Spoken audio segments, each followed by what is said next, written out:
त्यानंतर सुनीलजी उपस्थित सर्व उपोषण करते आणि या पेट्रोलमध्ये सर्व आजच्या या आंदोलनाकरता जातीने हजर असलेले भारतीय जनता पार्टीचे कार्यकर्ते, प्रशासनाचे सन्मानित अधिकारी, सर्व बंधूंनो, आज सकाळपासून राजू भाऊंची आणि माझी संस्था भेट झाली आणि त्या ठिकाणी जेव्हा गेल्यानंतर विषय लक्षात आला. राजू भाऊंनी सांगितलं की आपल्याला या ठिकाणी या लोकांना न्याय द्यावा लागतो आणि मिलिंद भाऊ आम्ही दोघेही जण सोबत होतो. या ठिकाणी आम्ही इथे चर्चा केली, परंतु त्या चर्चेतून मार्ग निघत नव्हता. मी सांगितलं की या ओपन फोरमवरती ही चर्चा यशस्वी होऊ शकत नाही आणि म्हणून मी भाऊंनी या ठिकाणी चर्चेतून हा प्रश्न सन्माननीय शुक्ला साहेबांच्या केंद्रामध्ये सोडवावा याकरता मी पुढाकार घेतला. परंतु राजूभाऊंनी सांगितलं की 2 मिनिटच्या डबल इंजिन सरकार आपण या ठिकाणी चर्चेकरता पाठवू आणि ही चर्चा यशस्वी झाली पाहिजे. आणि मला निश्चितपणे सांगताना अत्यानंद होत आहे की आज या 10 लोकांना राजूभाऊच्या नेतृत्वामुळे या ठिकाणी त्यांना न्याय मिळाला. एवढं नेतृत्व मला नाही वाटत देवळी गुरगाव या विधानसभेने यापूर्वी पाहिलं.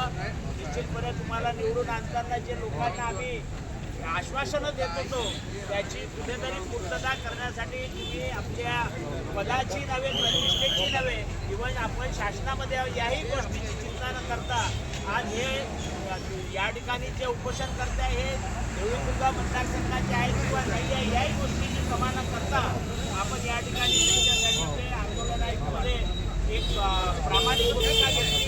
निश्चितपणे भारतीय जनता पार्टीचे कार्यकर्ते आम्ही सर्व या ठिकाणी सोबत आहोत आणि भविष्यामध्ये या ठिकाणी अजून एक आंदोलन भविष्यात करावं लागेल. कदाचित ते वेळ येऊ नये नोंद घेतली. या ठिकाणी रुग्ण जे येतात त्या रुग्णांना जी सेवा पूर्वी सेवाग्राम हॉस्पिटलमध्ये मिळत होती ती सेवा आज रोजी मिळत नाही आहे हे मी आपल्याला आवर्जून सांगतो.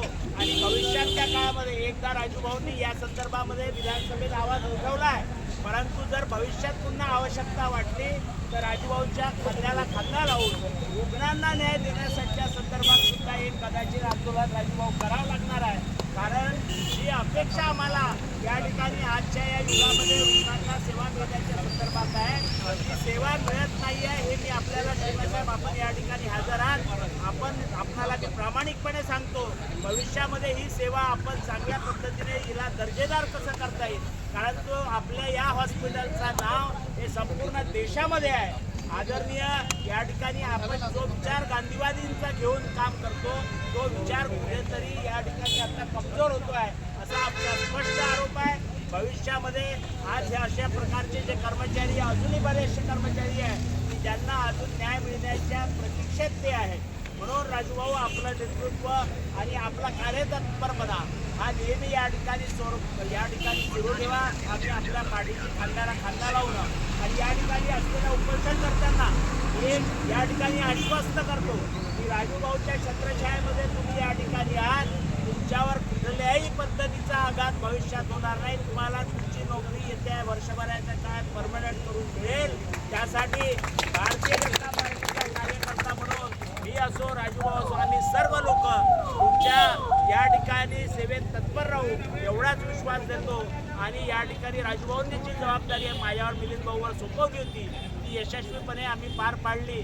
आणि त्यानिमित्त राजूभाऊंनी माझ्यावर जो विश्वास ठेवला त्यानिमित्त त्यांचा सुद्धा आभार व्यक्त करतो आणि माझ्या शब्दांना विराम देतो. शुक्ला साहेबांचे विशेष आभार व्यक्त करतो. करंडे साहेब असेल, कुंडेकर साहेब, तहसीलदार साहेब आहे त्यांचं सुद्धा विशेष. कारण दिवसभर पूर्ण प्रशासन या ठिकाणी दिवसभर थांबलं आणि त्यांनी आज या ठिकाणी हा संपूर्ण संघर्ष आपल्या उघड्या डोळ्यांनी पाहिला. तुमचा या ठिकाणी मनापासून स्वागत करतो, सत्कार करतो आणि माझ्या शब्दांना विराम देतो. जय हिंद, जय विदर्भ, जय महाराष्ट्र.